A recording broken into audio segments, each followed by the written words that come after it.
When you hear the term electoral fraud, chances are Canada isn't the first country that comes to mind. Democratic scams happen in other countries, but they don't happen here. Wait a minute. Don't take it for granted. You have to stand up and fight for your democratic rights, and especially in some places where you think they're the most secure. That's sometimes where the risk is the greatest. Liberal MP Ralph Goodale's own constituents in Regina-Wascana have complained of harassing robocalls. However, no one has come forward in Regina with stories of false calls about polling station changes. Goodale has received up to 10 complaints about the calls, and each time he tells voters the same thing: make sure to contact Elections Canada.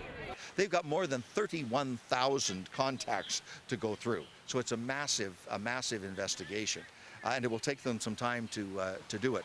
NDP representatives were also at the Regina protest, demanding that the Conservative government be honest and accountable to its people. I think most Canadians feel that our democratic process is sacrosanct, that it's inviolate, that we shouldn't be allowing on election day these types of behaviors to be happening. But by the crowds gathered, it would appear that many in our province are taking this seriously.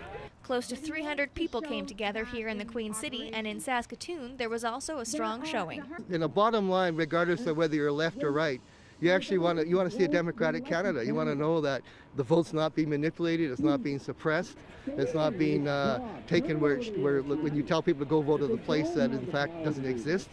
This is an affront to what we hope for as a Canada that works for everybody. So I think Canadians are very upset. In Regina, all Conservative MPs were invited, however, none were able to attend.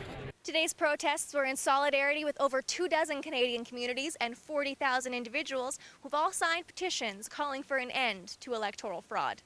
Jamie Fisher, CTV News, Regina.